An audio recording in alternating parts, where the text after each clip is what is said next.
Selamat siang, salam sejahtera untuk kita semua. Yang saya hormati Pak Danrem, yang saya hormati Pak Dandim, kemudian Kepala BPBD, yang saya hormati juga Kepala Dinas SDM Provinsi Jawa Barat, yang saya hormati rekan-rekan media semua. Pada hari ini, siang ini kami akan menyampaikan progres ya, pengungkapan atau penegakan hukum terkait dengan longsor galian C yang ada di Gunung Kuda, Desa Cipanas, Kecamatan Duku Puntang, Kabupaten Cirebon. Ya. Adapun sama-sama kita ketahui bahwa pada hari Jumat tanggal 30 Mei 2025 sekira pukul 10.00 WIB di proyek Galian C atau proyek pertambangan Koperasi Al-Ajariyah, termasuk tadi saya sampaikan Desa Cipanas, Kecamatan Duku Puntang, terjadi aktivitas ya, penambangan material limestone atau truss yang dilakukan oleh para pekerja ya, yang kemudian terjadi longsor sehingga menimbulkan adanya korban jiwa dan kerugian material berupa alat berat dan truk. Dari hasil penyidikan, serangkaian proses penyelidikan dan penyidikan serta gelar perkara yang kami lakukan, kami sudah melakukan pemeriksaan terhadap 8 orang ya, 8 orang saksi. Kemudian dari serangkaian penyidikan itu kami menetapkan 2 orang tersangka. 2 orang tersangka dengan inisial AK yang merupakan Ketua Koperasi Al-Ajariyah selaku pemilik tambang yang beralamat di Desa Bobos, Kecamatan Duku Puntang, Kabupaten Cirebon. Kemudian tersangka yang kedua yaitu inisial AR yang merupakan Kepala Teknik Tambang atau pengawas ya, yang beralamat di Desa Girinata, Kecamatan Duku Puntang, Kabupaten Cirebon. Adapun barang bukti yang berhasil kami sita ya, yaitu 1 kendaraan Isuzu dump truck Nopol S9044HG, kemudian 1 unit kendaraan Mitsubishi dump truck warna hitam Nopol S9665HD, kemudian 1 unit kendaraan Hino dump truck warna hijau kombinasi Nopol S9858HD, kemudian 1 ekskavator Dawson PC200 warna oranye, kemudian 3 ekskavator PC200 warna kuning, 1 bendel surat keputusan Kepala Dinas Penanaman Modal dan Pelayanan Terpadu 1 Pintu Pemerintah Daerah Provinsi Jawa Barat, kemudian nomor 540-64-29.1.70.0 DPMP TSP 2020 tentang izin usaha pertambangan koperasi produksi Koperasi Al-Ajariyah yang ditetapkan tanggal 5 November 2020. Kemudian 2 lembar surat larangan pelaksanaan kegiatan usaha pertambangan tanpa persetujuan RKAB. Nomor 3 garing ES.05.02 garing CD garing .7 Romawi dari kantor cabang dinas SDM wilayah 7 Cirebon tertanggal 6 Januari 2025. Kemudian 2 lembar surat peringatan dari kantor cabang dinas SDM 7 Cirebon nomor 228 garing ES.05.02 garing CD.7 Romawi tanggal 19 Maret 2025. Kemudian 1 lembar surat persetujuan pejabat sementara Kepala Teknik Tambang dari Direktorat Jenderal Mineral dan Batu Bara tertanggal 20 November 2021.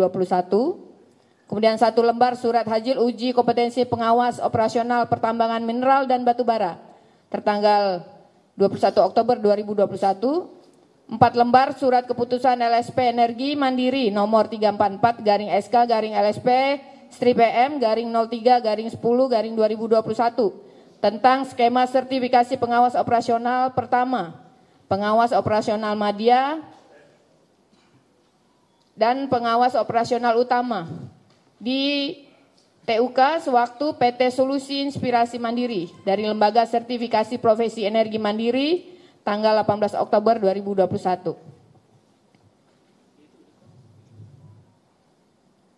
Adapun modus operandi, ya, tersangka AK mengetahui adanya surat larangan pelaksanaan kegiatan usaha pertambangan tanpa persetujuan RKAB yang ditujukan kepada pemegang IUP dan mengetahui adanya surat larangan dari kantor cabang Dinas ESDM 7 Cirebon untuk pelaksanaan kegiatan usaha pertambangan tanpa persetujuan RKAB tanggal 8 Januari 2025. Kemudian muncul kembali surat peringatan yang ditujukan kepada pemegang IUP Ketua Koperasi Al-Ajariyah pada tanggal 19 Maret 2025 berupa peringatan kepada pemegang IUP untuk menghentikan kegiatan usaha pertambangan tahap operasi produksi sampai dengan batas waktu yang tidak ditentukan. Tetapi yang bersangkutan tidak mengindahkannya, ya. Kemudian tersangka AR mengetahui adanya surat larangan pelaksanaan kegiatan usaha pertambangan tanpa persetujuan RKAB yang ditujukan kepada pemegang IUP dan mengetahui surat peringatan dari kantor cabang Dinas SDM 7 Cirebon untuk menghentikan kegiatan usaha pertambangan secara khusus pada lokasi TKP. Kemudian tersangka AK tetap melaksanakan kegiatan pertambangan dan memerintahkan tersangka AR untuk menjalankan operasional kegiatan pertambangan. Tersangka AR sesuai dengan arahan tersangka AK tetap melaksanakan kegiatan operasional pertambangan dengan tidak mengindahkan keselamatan dan kesehatan kerja atau K3. Akibat dari pelaksanaan kegiatan pertambangan tersebut menyebabkan terjadinya longsor sehingga menimbulkan korban jiwa, ya. Yang sampai saat ini sudah ditemukan 19 orang.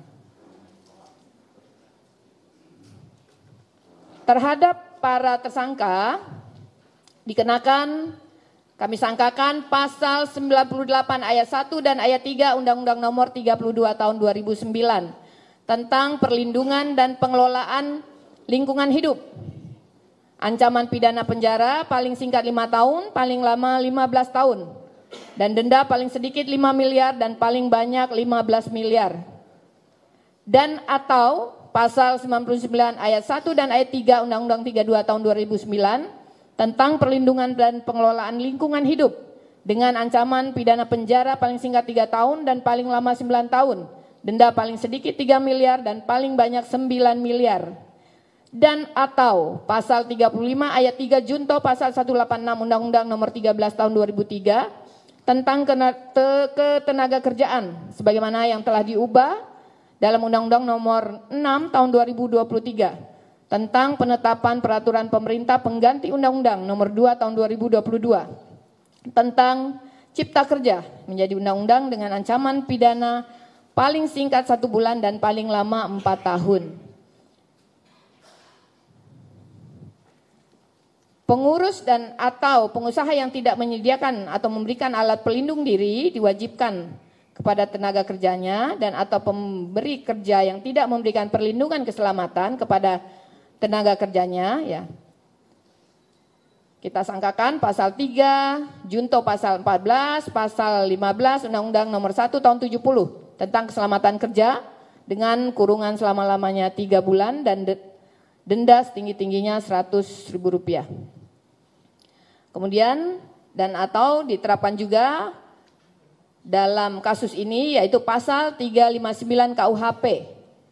Junto pasal 55 dan 56. Ya, barang siapa karena kesalahannya atau kealpanya menyebabkan orang lain mati.